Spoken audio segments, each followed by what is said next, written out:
So welcome to the Vitamin P Coaching Podcast. Happy Friday, right? And I'm really glad to have a guest, and I'm going to say friend, on the podcast for the first time, hopefully not the last, because I plan on learning and soaking in as much wisdom and insight and lessons from you as I possibly can in this conversation. So, Veronica Scarpellino, I'm going to try and say it in an Italian accent. I probably shouldn't, but you're really welcome to the conversation, to the podcast. And how are you doing today? I'm doing great. I mean, any chance I get to chat with you is a better day. So thank you for Oh, inviting me. yeah, beautiful. And we're going to talk about some of your work. Okay. And there's often misconceptions about this space. So maybe just tell us a little bit about you first. Who are you? How did you come to this work? And what is your work? What are you paying attention to? And what are you excited about in that space? Okay. Well, so unless I accidentally scare off people immediately, I'm going to use the big C word. And I talk about and think about creativity a lot. And that's what has been showing up in my life through all of the different iterations. Currently, that shows up in coaching, in training, and in speaking about creativity as a thought process, as a mindset, and a way of being, not in strictly a way of expressing, aesthetic output. So when I talk about creativity, it is as much about problem solving as it is about anything that might be culturally relevant. So art is creative, but it is not the only way to be creative. But incidentally, that's where I started, was in the arts. So my background is actually as an artist. My schooling, my undergraduate degree is in studio art, and it oddly became a perfect on-ramp to coaching because of the different training that I received in being able to observe and ask questions, to challenge my assumptions, to notice what was missing, to think about lighting and shading and the different aspects of the way that something could be approached, the different ways that you could go about building something, the problems that you face and how you have to solve them. And those ended up being really wonderful mindsets that translate across work and life. And when you allow yourself to borrow some of those different methods, tweak them slightly, they are really relevant in coaching, in how I listen to my clients, listen for what they're not saying, and helping them to think differently and get unstuck around how to solve their problem, how to recognize the resources that are hiding in plain sight and increase their luck in achieving what it is that they want to achieve, or in building a business, or how to organize your kitchen. I mean, it is applicable across life, and it's a really great framework to be working in. And you said the L word there. I did the Tell L word. us, tell us more. So yes, luck. Before you were recording, we were chattering about how lucky people are, Mhm. yet how there's hard work hiding behind it. It might seem easy. And so because of the way I've been researching our ability to think creatively, that bumps into a lot of different levels of academic research and the idea of, what is the difference between somebody who's lucky and unlucky has been a topic that I have been investigating too. And a lot of it comes down to some pretty simple principles that can increase your luck. Um, I think the biggest ones are noticing, being observant as to what's hiding in plain sight. Often the solution is there the whole time. You're just not recognizing it, or you're making assumptions about it, or you're so focused elsewhere that you don't see that it's been sitting there. Mhm. Um, Another way to increase your luck is to accept it when it's being offered to you, either by other people or by your situation. So welcoming that opportunity into your sphere and taking advantage of it and being grateful for it. Those increase your ability to then see opportunities that are coming your way or to Yeah. seek them out. And the biggest thing about luck is that you need to take action. You can't just sit there and wait for it to come to you. And so you have to put things into motion, and you're much more likely to bump into these situations if you're out doing. And so action is required. So those are like the three, in my view, the three tenets of increasing your luck. What do you think And of that? this, well, there's so many parallels to the stuff you were saying about Yeah. creativity earlier. Yes. And can I read a line that I've literally just written on LinkedIn Uh-huh. about roughly this? I'm getting a little bit excited about this now. And it is, we can never see past the choices we don't understand. So the Oracle says this to Neo in the second Matrix. Mhm. And what I heard there is to increase luck, but also to be more creative, we have to look at the same thing, but with a different, like it's not changing, we're changing towards it. Mhm. And the thing is there. We just Right. didn't have the awareness Well, to I be mean, able to notice it in that way. think in terms of a square. You know, put this in front of you and you see that's a square. But if you tip it just so, hiding in plain sight, it was a cube this whole time, and you just Mm, didn't know it had depth. yeah. And so stepping sideways, tipping it slightly, looking at it differently, and being open to the chance of it having a different shape allows you to realize, oh, there's more. And can I link it back to something you said about creativity? Mhm.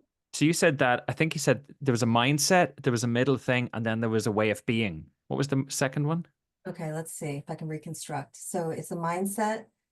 Um, it's a method, maybe. I think it's method. Hmm. And the way of being. So when I heard that first, the thought that came to me is it's an opening or a way of being open to life happening Hmm. versus kind of closing off and not even just experiencing it. Again, it translates to luck. It seems like an orientation and an interaction with life that allows for luck to enter, but it's based on you as an open, like being or way of being. Is And that? in coaching parlance, it's the difference between a growth mindset and a fixed Mm, mindset. yeah. And so the growth mindset allows for that serendipity of life to happen and to adapt. And so if you're in a mindset of, let's just say, for example, I'm not creative. When you're faced with an obstacle, well, aren't you out of luck? But if you're of the mindset of, I am creative, and you're faced with the same obstacle, Mm, because you identify as being creative, you will figure out a way to get around it because that's what you do. mhm. And so you'll ask a different question. You'll look for the loophole. You'll try to figure out how to bend the rules a little bit to make it so that, oh, this does align. And you'll say, well, what is it that I really want here? I might not get that specific outcome. That obstacle might be a permanent situation, but what's underneath that goal? What do I want to feel? What do I want it to be like? And how else could I get that? Oh, look at all these different opportunities that I now see because I'm willing to try it differently. Mm. And so that growth mindset, that luck mindset, that creative mindset, those all have a great Venn diagram overlap. Yeah. And if you have somebody who says, I'm not creative, Mhm. I mean, there's probably lots of evidence to suggest that they are. They're just maybe using different language or different frame, or how do you convert the skeptics? Well, so one of the things that I think is really useful is to know that there's no one way to be creative. Mm, And there are different thinking styles that we all hold, and we're all different from each other and what our preferences are for how we like to think. Some people are really strong at recognizing patterns, for example, or spotting gaps. Others have more relational skills where they can really read the room and they can notice when the mood has changed, or to recognize when they need to modulate their tone because of the way somebody is reacting to them. And then there are others who are really good at spatial creative thinking, where they can see almost in like 3D mapping, like, oh, that's, so if I went that way, well, what if we came at it from that direction instead? We'd still get to the same point. And right, so there's different thinking styles that lend to different expressions of creative thinking pathways, and nobody has like one way that they think. So there's combinations. You might recognize numbers of ways that you gravitate toward. And so your unique thinking style and the combination of those contribute to your ability to solve problems uniquely to you. And I would say, if you're an accountant, I think that I would like to hire a creative accountant when it comes to tax time. A legal, honest, but Yes. creative Yeah. accountant. Yeah. Same with my doctor. I would like there to be some creative thinking involved in how to solve a problem. Well, when a patient can't handle a certain drug regimen, then what? You need to be creative to think, well, what do we need this to do, and how else can we get there? Yeah. And when you think about creativity, what do you get so excited about that you wish other people knew about it? That, well, it's not only learnable, but when you start practicing it, you get better at it very quickly. Mm. And then you get that flywheel effect where it starts to really gather steam. The most fascinating thing that I have been discovering and really digging into is that by growing your creative thinking capacity, you inherently grow your emotional intelligence. So it's like a twofer. And so, we also know that a lot of people need to grow their emotional intelligence in work or in life. But that's not a very appealing prospect. That sounds like hard, boring, and maybe disruptive work. Mm. So the proposition of, well, what if you could grow your creative thinking skills? That sounds more interesting, more fun. And so getting both at the same time becomes an interesting prospect. Do you want me to explain why these two things are connected? Well, yeah. And I mean, my work over the last 20 years has been to understand my own emotional, like, interior. Mm-hmm.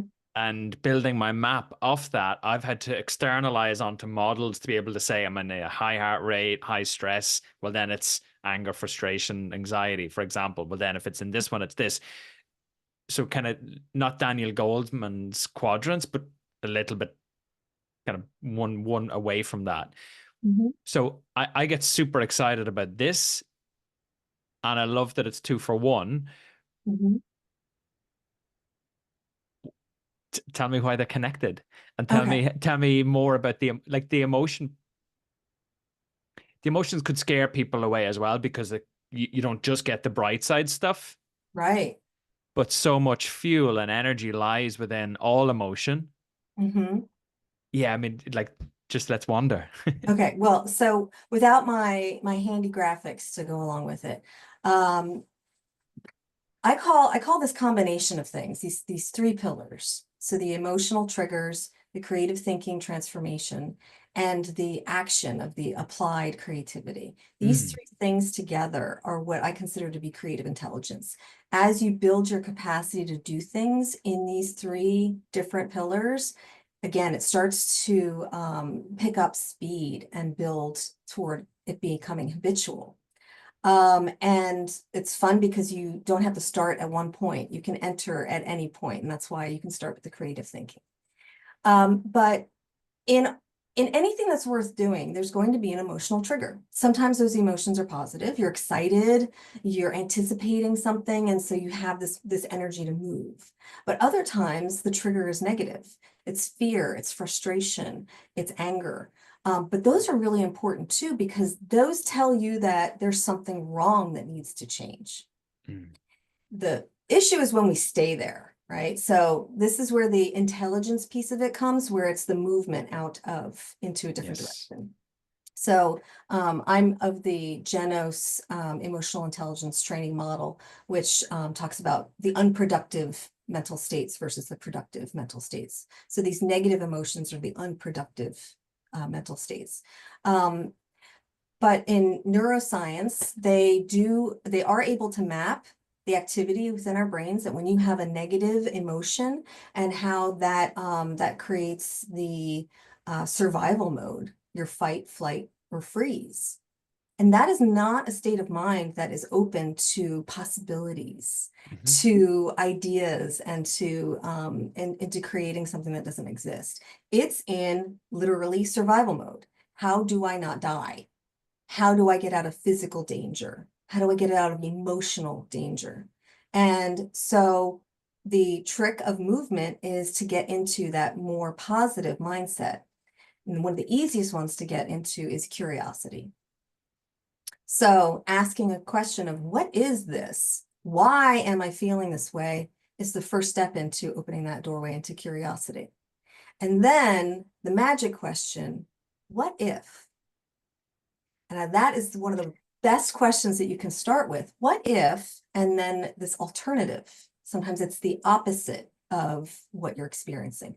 What if I'm not actually in danger here? What if this is the best thing that could happen to me?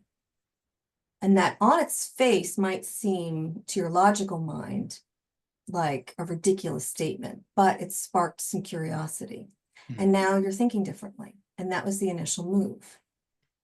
But throughout the whole creative process, all of problem solving, you're going to bump into obstacles, have setbacks, things won't work, or you will rationalize your way out of it. And so that, up and down, peak and valley, feeling good, feeling bad, feeling good, feeling bad, happens throughout the whole creative thinking process and the action. Because once you take an idea and you start putting it into motion, again, you will likely bump into some obstacles. You didn't account for gravity, or you didn't account for, that thing to collapse the way that it did. And so you having a more creative thinking mindset, a more experimental or prototyping mindset allows for these errors and failures to happen in a space where you're open to them being a learning opportunity, where there's feedback in that failure. And that's part of that emotional journey out of the negative back into the positive again. Yeah, I love And that. so, but just like with emotional intelligence, the goal is not to become emotionally intelligent and reside there in a static state. The goal, because we're human, is to recognize it faster and get out of it quicker and stay out of it longer. Yeah. And so that pattern happens throughout the whole process. And over time, you don't dip as low, you don't stay there as long, and you go higher and stay there longer. Mm. So that's my explanation of these parts and pieces moving together. Yeah, I love the productive and unproductive because again, you can measure all of this stuff. I mean, that's where the vitamin P stuff is. So Mhm. vitamin P is parasympathetic. So Mhm. out of survival, I talk about it like open-hearted, and that's why I kind of link back to the openness to life is again, Mhm. we can measure this stuff. Um, and when you like we're born creative. Mhm. We're born with that ability or like the orientation of being open to things going right and wrong. And there's a playfulness about who we are as like Homo sapiens. I can't remember. There's a word of a book. I can't think of the name of it, but I mean, The Power of Play is another book. Mhm.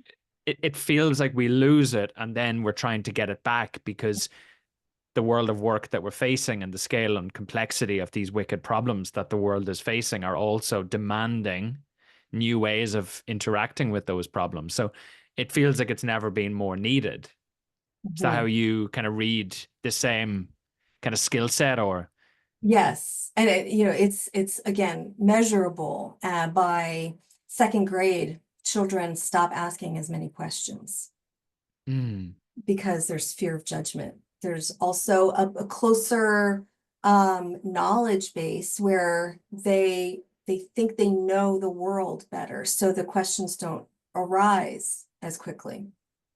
Everything's new to a child until it's not yeah. new anymore, and their experience of it dictates what they know to be true. And so they no longer ask questions about what is true at that point.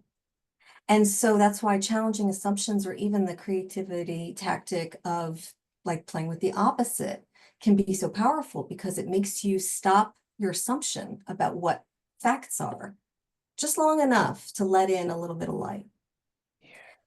But there's a lot of science around play and how important that is in the creative process. Mhm. The neuroplasticity and the flexibility that comes with it, the joy of it, and the serendipity and the happenstance that can come from play as well. The social bonding, the tactileness, there's so much involved in play that adults get trained out of. Yeah. There's also a key piece in learning that is part of good, creative, and reliable thinking.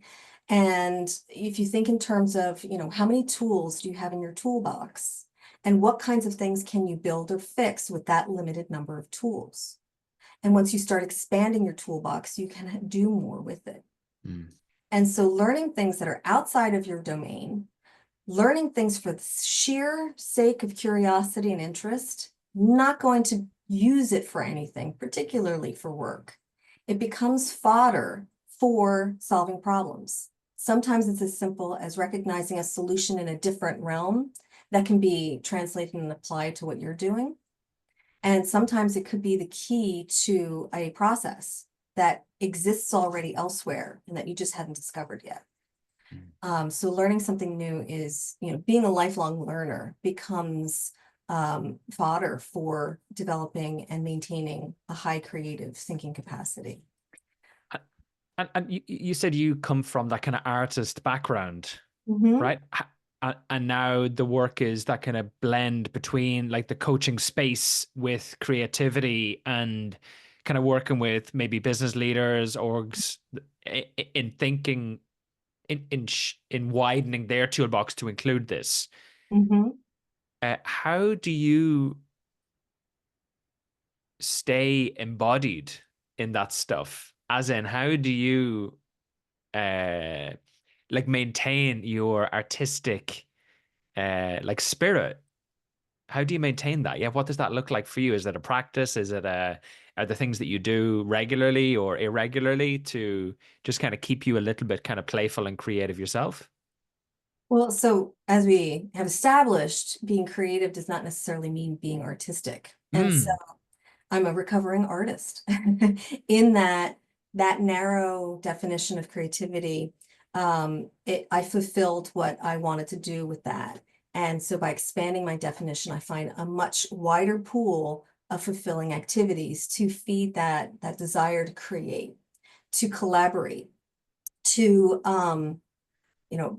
so my medium of choice was found object mixed media sculpture. I would collect things and reassemble them in ways that were new Ha. and told a different story. Wow. And Yeah. so that mentality is, I haven't changed. I haven't Yeah, changed that at all. beautiful. Now I Mm. collect information, I collect ideas, and I never know when they're going to be the perfect item to finish the piece. And sometimes it's just Mm. to pass it along to somebody else. Mm. But that level of curiosity, blurring of domain lines, I'm as interested in science as I am in art, Mm. allows me to see these patterns and to recognize those metaphors that are like so obvious to me. And as a coach, speaking of metaphors is a fantastic tool to use in Mm. helping the client break free from their patterns. Because if they can take the emotion out of it and think in another way, suddenly the clarity that they feel for their original problem, Mm. and it's their idea Yeah. just by And using how, metaphor. yeah, how have you and so maybe the question was a different one that I was trying to Mm. ask because I didn't want to say how are you being an artist now? It's almost how are you maintaining the creative spirit within you? So the Mm. expression was previously artist, and now it's like I love that found object, like reorientation of its usefulness or how we might perceive it and like just Mhm. embrace and love it. Um, what I what I heard there has left my mind now. Mhm. Uh,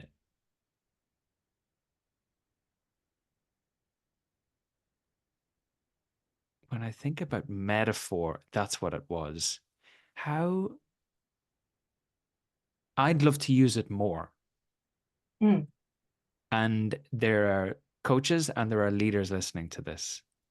How might, so can I tell you how I think about it?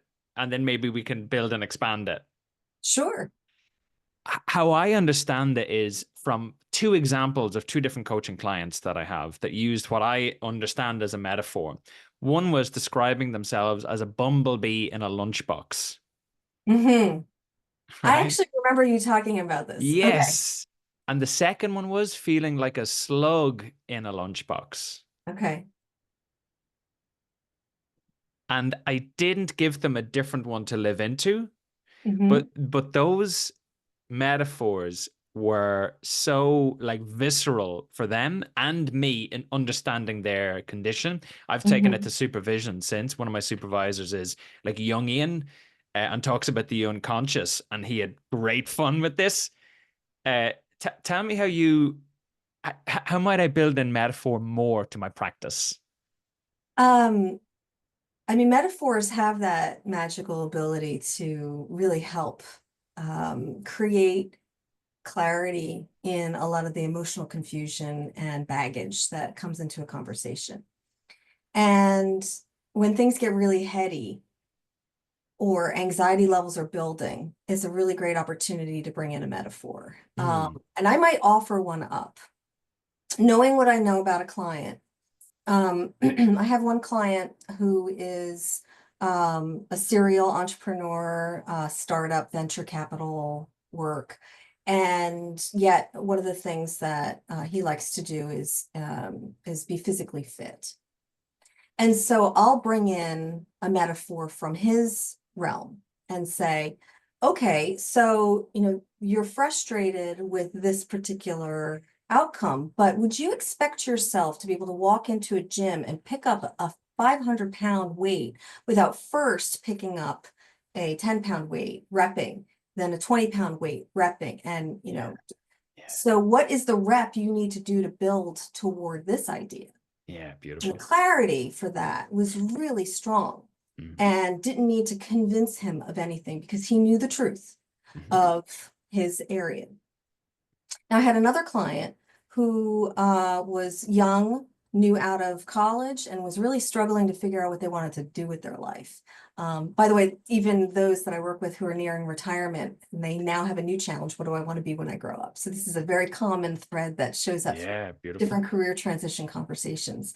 But this particular client, I offered a metaphor for where she was bumping up against uh, not understanding the faith needed to do these actions because it would reveal itself over time.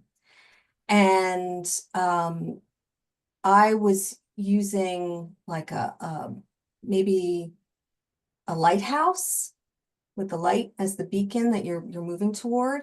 And she said, no, but what that makes me think of is scuba diving, which I really like to do.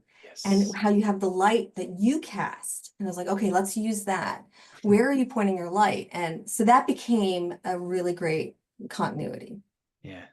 And then another who was approaching retirement and was doing that planning so that when that date came, it wasn't like, now what do I do? It was like, I know exactly what I'm going to be doing, running towards something instead of away from. The fun question started with, what did you want to be when you grew up when you were 8 and didn't know better? And he wanted to be an architect. And he doesn't want to be an architect now, but it became the metaphor. So what is the blueprint, or what is the scaffolding, or what is and so we use language from that that vocation in this odd context, and it worked Beautiful. really well Yeah. in helping him mentally structure what it is he wanted to do. So these are all different versions of metaphors that the client ended up leading. Yeah. And it's based on nearly their context. And so it helps them step up and out of current like chaos. And Mhm. like you say, get the clarity because of the image or the symbol that it represents. Mhm. Yeah, beautiful. And so this is a fun one. I teach applied creativity and I teach creative thinking. And one of the exercises or the lessons that I do is between sessions, go learn something new. Go learn something that has no purpose, that you're not going to apply to any of your work or the challenge that you're facing, just the curiosity. And then don't do anything with it. And trust that I have a thing that we're going to do. And so when they would come back, the thing that they were going to do was to teach the rest of us about this interesting thing that they'd learned. And then the conversation turned to, and how is that like the challenge you have been facing? And my level of trust that this is going to work has been challenged every time and it's never failed. Yeah. But the brilliant connections that they make and the ahas that they walk away from, and that was the most brilliant thing. I was like, you did that yourself. Why a fiddler crab's big claw and little claw represents your inability to blah blah. I mean, it's remarkable how that can happen. Can I ask a question about that? Mm-hmm. So linking back to way of being as like the kind of I think I remember talking to you in one of our first conversations about Rick Rubin's book, The Creative Act: A Way of Being, Mm-hmm. and how I imagine that is almost like an ego loss. That there's a kind of creative, so he would call it like I don't know if it's like Damon. I don't know if it's that kind of thing, but just like a nearly you're the vessel and this thing is coming through you into the world and you're Right. expressing into it. Mm-hmm. It feels like you do the same in coaching where you're nearly letting go and trusting, and that it's Mm-hmm. not a I need to shape this, it's a no, it'll happen, watch. That those Right. connections between metaphor learning will happen. Mm-hmm. Is that intentional or Well, so, Rick Rubin and the Damon, that's hearkening back to ancient Greece and the different human interpretation of what creativity is, where it's come from, Mhm. how it manifests. And back then, you didn't think of a person as being creative, but that they had creativity. Yes. And it was only in the 20th century in the United States that we started using it the way that we've been using it, and for a very government focused reason. That's a whole other story. Fantastic book, The Cult of Creativity by Samuel W. Franklin. Highly recommend it. Came out last year. If you're interested in unlearning everything you think you know about creativity, that's a great book. But this level of trust does come from a um, that loss of ego. That's an interesting piece because the creative process requires you to experience failure and for that to be not only okay but part of the process, Mm. and that failure, because it gives you feedback, because it gives you more information, you didn't fail. And so, many people have issues of perfectionism. And some think that creativity exacerbates the sense of perfectionism, where I'd argue true creative thinking cannot allow for perfection because of that experimental mindset. And so if I'm running this experiment with a client, if that metaphor exercise doesn't work, I'll try a different one. Yeah. Or follow their lead where what I offered up was not the one that landed for them because it works for me, doesn't work for them. Mm. But it gives them an idea. Yeah. And that led them to the one that did work. And so my experiment was successful because it wasn't the process that I was looking for, it's the outcome. Yes. And it kind of doesn't matter how I get to Rome. And this is why I'm asking about the kind of letting go of the ego, because if you took it personally, whether it worked straight away or didn't, Mm-hmm. you could subjectively interpret that as you're good or bad. Right. And that's why I'm just trying to piece all this together as I'm listening to you. So Uh, I'm just playing with it because again, as coaches, the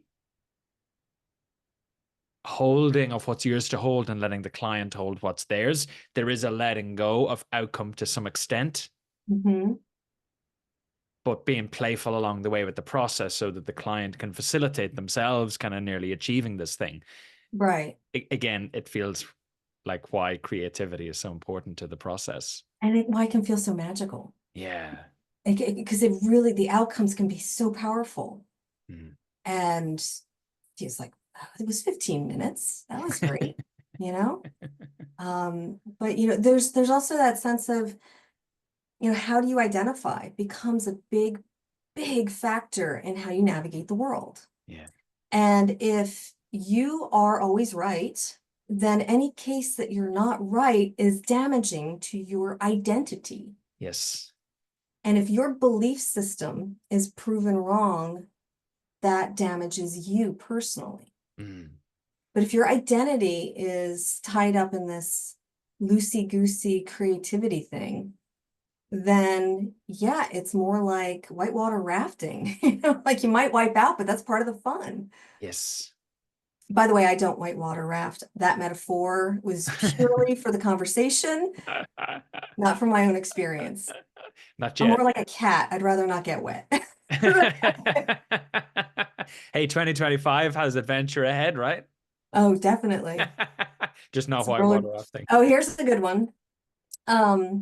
So you and I are parents of young children, and sometimes it can be really difficult to not get wrapped up in their emotional Mm. journey and to feel like you need to be a really close part of that. And I got a great metaphor from the former head of a school, a Quaker school, who said, um, don't get on the roller coaster with them. Let them ride the roller coaster and you stand on the ground and cheer them on and watch. Yeah, beautiful. And that was a really great one because then it was like, so I was able to, in moments where I felt pulled, to think about the roller coaster and be like, he's riding the roller coaster by himself. He's good. Yeah. What have I not asked you that I should? Hmm. Well, what can you do today to make the first step in embodying creativity? So that's a rough question. Mhm. Do you like that question? Yeah, I love it. Okay. And you would say? Well, would you rephrase it and ask it to me? Because I don't remember what I just asked you. It was like what can we do now? What's the what's the step towards this? When you ask that, my mind immediately went to what could I learn about that I know nothing about now? Mm, And like what were those areas? So I got quite playful with thinking about what you said. And I wondered, are there maybe let me rephrase the question in a split question. okay. What are some of the steps that we can take to build our own capacity for creativity, or even just the recognition or awareness that we are and can be more creative? But the Hmm. second one is, are there common things that people default to when given a go learn about something that you know nothing about? Like, is there nearly a bias of I learn piano, music, instrument, or Mm, history, or do you hear common themes? interesting. So let's start with your second question. It depends on the person. Yeah. I mean, what their personal interests are, or the things that they feel that pull toward, and I think that that's a good thing. Mm, Um, the risk could be that that's a comfort zone, and so are you really learning something new? yeah. So making sure that this learning of something new truly is. What would it be like if you were to Google, a random question and see where it took you? You know, what do dogs see in color? And like that'll take you down some rabbit holes. Hmm. Um, but yeah, it really is. What are you curious about? Because if you're curious about it, you're going to do the work and you're going to remember Yeah. it. And that's Yeah. really the important part. Yeah. And so what can you do today, or what can you habitually do? Um, One thing that you can do is don't do. Carve out time where you are able to go for a walk without a phone, without an agenda, and be present to listen to the birds, to watch the snow melt, and see what you see that's hiding in plain sight. The awe that is right at your fingertips all the time. When you take a shower, don't put on a podcast. Don't do something else. Just be. Because what those things will do, moderate physical activity without a strict focus on trying to solve something, allows different areas of your brain to activate. What feels like letting loose is actually very busy. And that's where your best ahas are going to come from. Mm. And allowing yourself that rest period is when the biggest problems can get solved, because you've already given yourself all the tools. Yeah. And your executive brain is not always the best at solving those problems. Yeah. Because we often ridicule the more primal, again, emotional intelligence. Hmm.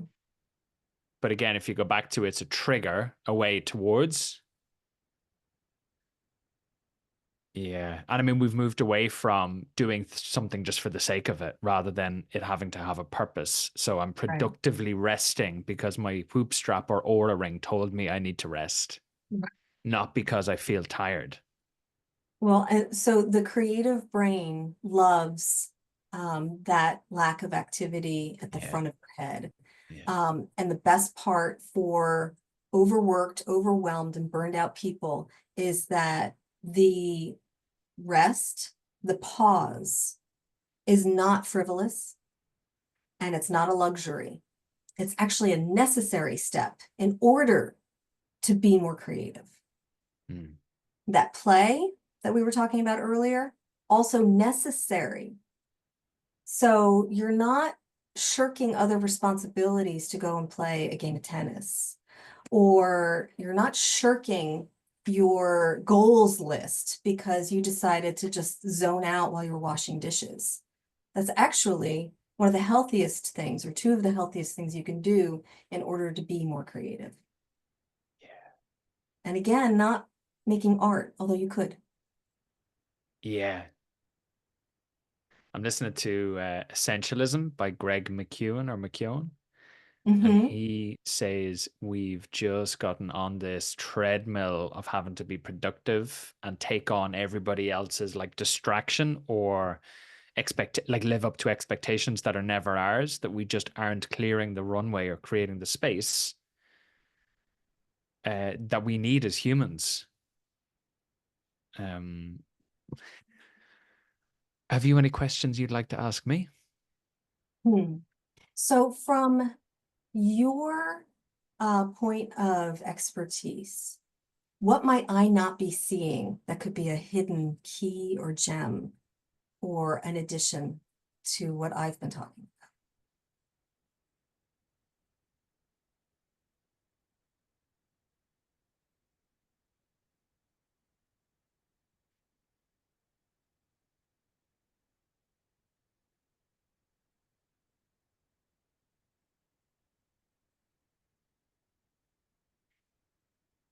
I don't know. It's a great question. I don't know. It's so, I mean, if I go through just my work and my clients, it's so applicable. It's different language than I'm using, about? but it's some similar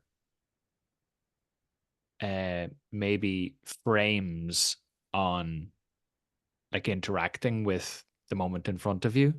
Mhm. Um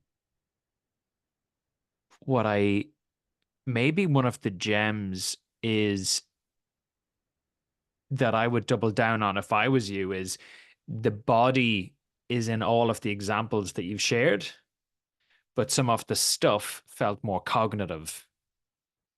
And so I wonder how to double down on the play in the body or the feeling of it, and how you give people that feeling, not just the perspective. I don't know if that makes sense. No, that's great advice, because one of the keys is getting out of your own head. And if all I'm doing is talking about head, then I'm missing, the elephant for, I forget what that metaphor is. But I also like to mix my metaphors, but that's, Yeah. I love Yeah. that though. Yeah, because, um, you know, are you nervous? Are you excited? What are you feeling? Where are you feeling it? And it might be different person to person. Mm. Or what would it be like right now to shake violently like a dog? Right? So, I mean, I've had people in busy public places shake violently like a dog to show them how they build up stress in their system. And then they just notice what it's like afterwards. And then they go, oh, I get it. So you've given them a felt sense. Mhm. And I think we're built to experience life and feel alive. And your work does that. And I want people to have that felt sense of it. Does that make sense? Yes, it does. It doesn't have to be shaking in public, though, right? No, but and then it's like, are you writing an article or are you trying to get your PhD? So, you know, narrowing focus, broadening perspective, chasing down those unanswered questions, and staying in your lane.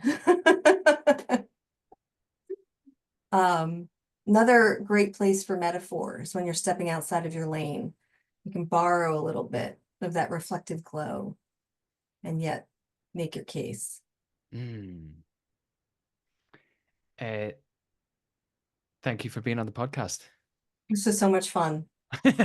Where should people go to find out more about you, your work, your book on LUCK?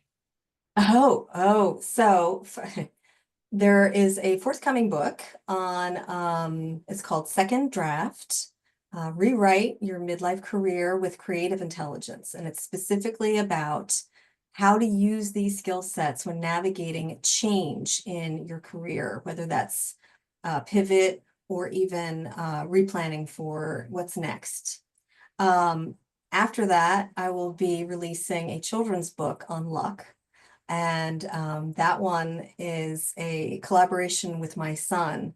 And it stemmed from a time that we had some health issues in our family, and he felt like he was all out of luck. And when I tried to give him my luck, he hedged because he thought I needed it and didn't want to take it.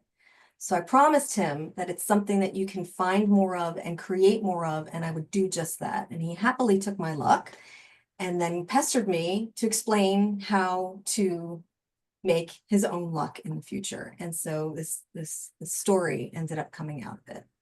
And That's so that will be beautiful. probably in the spring. And I've already said I'll order a copy. I get so excited.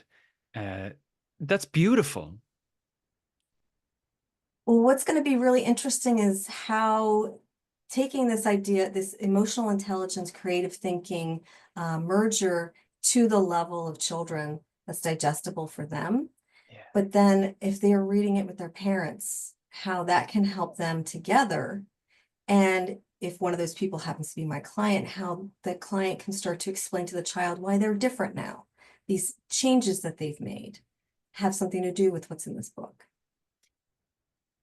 And so I'm looking forward to what that might look like and experimenting with it. Yeah. Beautiful. Thank you for being on the podcast. Thank you, Philip.